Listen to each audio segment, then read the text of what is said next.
पाकिस्तान जब से आईएमएफ के प्रोग्राम में गया है, आईएमएफ के रिफॉर्म एजेंडा का एक बुनियादी कॉर्नरस्टोन बजट डेफिसिट के हवाले से है। IMF neo liberal economic order Washington consensus ये समझता है कि किसी भी मुल्क की तरक्की के लिए ज़रूरी होता है कि उसकी आमदन और उसके खर्चे बराबर होने चाहिए। जिस मुल्क के अंदर खर्चे ज़्यादा होंगे, इनकम कम होगी, तो वो मुल्क बजट डेफिसिट का शिकार होगा। तो आईएमएफ के रिफॉर्म एजेंडा के बुनियादी पिलर्स में से एक पिलर ये होता है कि आपने तमाम कॉस्ट को रिकवर करना है। रियासत के जितने भी खर्चे हो रहे हैं, चाहे वो यूटिलिटीज़ में हो रहे हैं या उन बिज़नेसेस में हो रहे हैं जिनके अंदर रियासत ने अपने आप को इंडल्ज किया हुआ है, तो उसकी कॉस्ट रिकवरी को इंश्योर करना चाहिए। और कॉस्ट रिकवरी को इंश्योर करने का बुनियादी जो सेगमेंट होता है, जो बुनियादी हिस्सा होता है, वो ये होता है कि अगर आपने डिमांड साइड पे, प्रोडक्शन साइड पे या सप्लाई साइड पे, प्राइस वाली साइड पे कोई सब्सिडी दे रखी है, तो उसको ख़त्म कर दिया जाए। तो आज की वीडियो में हम पाकिस्तान के बजट डेफ़िसिट के हवाले से बात करने की कोशिश करेंगे। अगर हम पाकिस्तान तहरीक-ए-इंसाफ को और पाकिस्तान मुस्लिम लीग नून को बजट डेफ़िसिट के की इकोनॉमिक इंडिकेटर के ऊपर कंपेयर करने की कोशिश करें, तो 2018 में पाकिस्तान का बजट डेफ़िसिट 2.2 ट्रिलियन था, जो कि हमारे जीडीपी का 6.6% बनता है।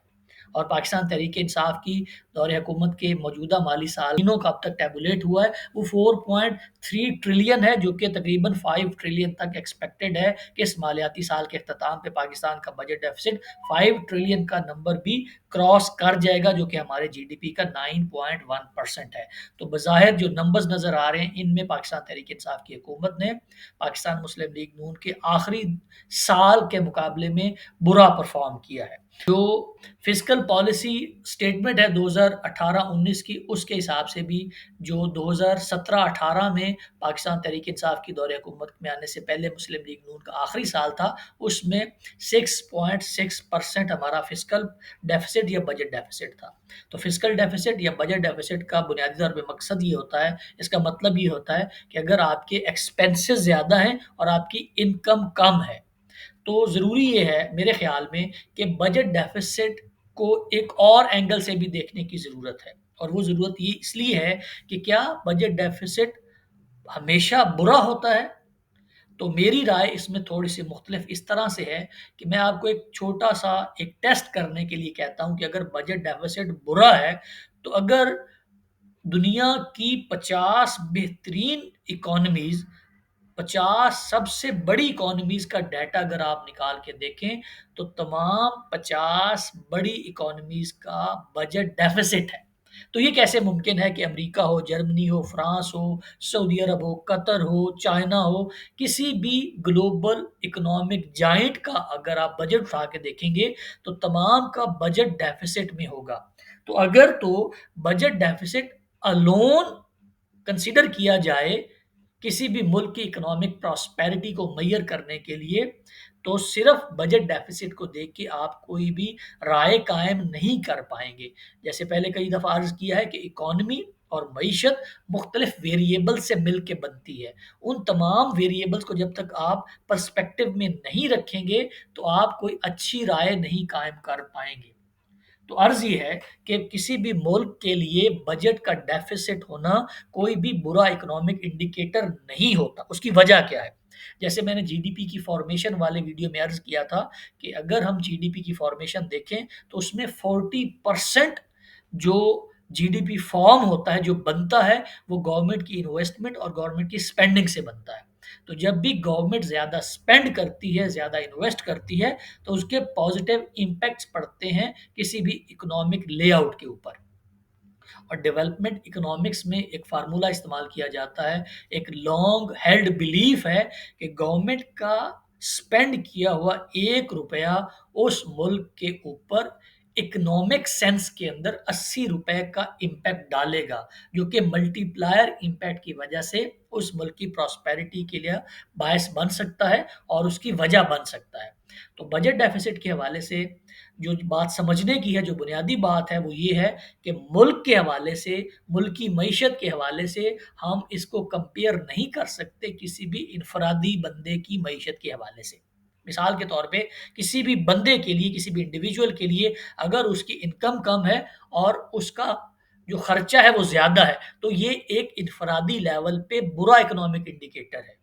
लेकिन किसी भी मुल्क की मईशत के लिए ये एक बुरा इकोनॉमिक इंडिकेटर नहीं है। इसकी पहली वजह तो मैंने जैसे अर्ज़ कर दिया कि फ़ॉर्मेशन के अंदर 40% किसी भी रियासत का हिस्सा होता है, तो जब वो स्पेंड करती है, जब वो इन्वेस्ट करती है, तो उसका मल्टीप्लायर इम्पैक्ट आता है और उसकी मुल्क की मईशत में ₹80 का मल्टीप्लायर इम्पैक्ट नज़र आता है, जो कि उस मुल्क की इकोनॉमिक लेआउट के लिए पॉज़िटिव साइन है। और दूसरी जो बात है समझने वाली, वो ये है कि जब भी इंडिविजुअल की इकॉनमी की बात की जाती है, तो जो रुपया, जो डॉलर मैं इस्तेमाल करता हूँ, मैं कोई सर्विसेज़ या कोई गुड्स या कोई ट्रेड करके उसके एवज़ में वो पैसा कमाऊँगा। उसके बाद उसको मैं एक्सपेंस आउट करूँगा।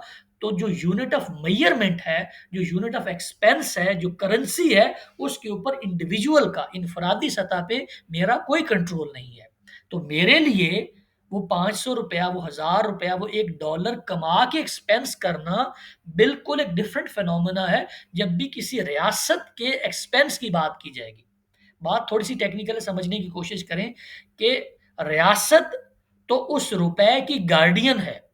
रियासत के स्टैम्प की वजह से वो जो डॉलर है, वो डॉलर कहलाएगा, वो जो रुपया है, वो रुपया कहलाएगा। तो ये कैसे मुमकिन है कि अगर कोई रियासत वही डॉलर जो उसकी सॉवरेनिटी की निशानी है, जो उसकी स्टैम्प के बाद जारी हुआ है, उसके ज़्यादा खर्चा करने की वजह से उसके लिए एक बुरा इकोनॉमिक इंडिकेटर समझा जाए। तो बजट डेफिसिट की एक साइड तो वो है जो कि हमें न्यू-लिबरल इकोनॉमिक ऑर्डर से नज़र आती है, वाशिंगटन कंसेंसस से नज़र आती है, आईएमएफ हमें बताता है और अमेरिका में पढ़ के आने वाले इकोनॉमिस्ट हमें बताते हैं। लेकिन इसकी जो दूसरी साइड है, जो flip side of the coin है, वो भी देखने की ज़रूरत है कि अगर तो बजट डेफिसिट एक बुरा इकोनॉमिक इंडिकेटर है, तो दुनिया की 50 बड़ी मईशत बजट का वो सबसे ज़्यादा है। वो उनका खर्चा ज़्यादा है और उनकी इनकम कम है। तो ये कैसे मुमकिन है कि एक इकोनॉमी को आप दुनिया की टॉप 50 इकोनॉमीज़ में तो रखते हैं, लेकिन उनका बजट डेफ़िसिट है, उनका खर्चा ज़्यादा है और उनकी इनकम कम है। और दूसरा पहलू ये है कि किसी भी मुल्क की मईशत को किसी भी इनफ़रादी मईशत से कंपेयर नहीं किया जा सकता। और तीसरा पहलू जो याद रखने वाला है, वो ये है कि किसी भी इंडिविजुअल के लिए जो वो रुपया खर्च करता है, जो वो डॉलर खर्च करता है, उस यूनिट के ऊपर, उस मोड ऑफ़ एक्सचेंज के ऊपर उसका कोई कंट्रोल नहीं है। जबकि रियासत तो उस करेंसी की गार्डियन है। और बजट डेफिसिट के हवाले से तो जो डाटा मैंने शेयर किया है, वो इन दोनों लिंक से मैंने उठाया जो मिनिस्ट्री ऑफ फाइनेंस की वेबसाइट्स के ऊपर पड़े हुए हैं कि फिस्कल पॉलिसी की स्टेटमेंट और जो मिनिमम टर्म बजटरी की स्टेटमेंट थी, वहाँ से मैंने ये बजट डेफिसिट के और फिस्कल डेफिसिट के नंबर्स लिए हैं। तो बज़ाहिर जो फिस्कल डेफिसिट है, जो बजट डेफिसिट है, उसको हम एक इंडिविजुअल की इकोनॉमी से कंपेयर नहीं कर पाएँगे। तो ये तो हो गई flip side of the coin. लेकिन इसका बुरा इकोनॉमिक इंडिकेटर जो लोग समझते हैं, उनके आर्गुमेंट में जो सही बात है, जिसको एक्नॉलेज करना चाहिए, वो ये है कि किसी भी मुल्क के लिए सस्टेनेबल तरीके से इकोनॉमिक ग्रोथ करना on the basis of budget deficit मुमकिन नहीं होगा। अगर आपका मुल्क मुसलसल बजट डेफिसिट में जाता जाएगा, तो इसका मतलब ये होगा, एक ट्विन डेफिसिट थ्योरी होती है कि जिस मुल्क के अंदर बजट डेफिसिट होगा, फिस्कल डेफिसिट होगा, उसका करंट अकाउंट डेफिसिट भी होगा और फिर वो ट्रांसलेट होगा कि आपकी इकोनॉमी कम्पेटिटिव नहीं रहेगी। तो आपको इकोनॉमी को समझते हुए दोनों साइड के आर्गुमेंट का पता होना चाहिए। सिर्फ one sided of the argument लेके उसकी flip side of the coin देखे बगैर अगर आप कोई राय कायम करेंगे, तो वो फॉल्टी होगी, वो फैक्चुअल नहीं होगी। तो budget deficit in short term बुरा इकोनॉमिक इंडिकेटर नहीं है, उसकी 3 वजूहात मैंने आपको बता दी। लेकिन इसकी जो डार्क साइड है, जो ग्रे एरिया है, वो ये है कि जो ट्विन डेफिसिट की थ्योरी है, वो ये कहती है कि किसी भी मुल्क के अंदर अगर तो बजट डेफिसिट लॉन्ग टर्म के लिए रहेगा, तो उसका नतीजा ये निकलेगा कि वहाँ पे करंट अकाउंट डेफिसिट भी आएगा, जो कि आपकी मईशत की कम्पेटिटिवनेस के खिलाफ एक फिनोमेना क्रिएट कर देगा और आपकी मईशत, जैसे पाकिस्तान की मईशत है, वो बूम एंड बस्ट के साइकिल में फँस के रह जाएगी।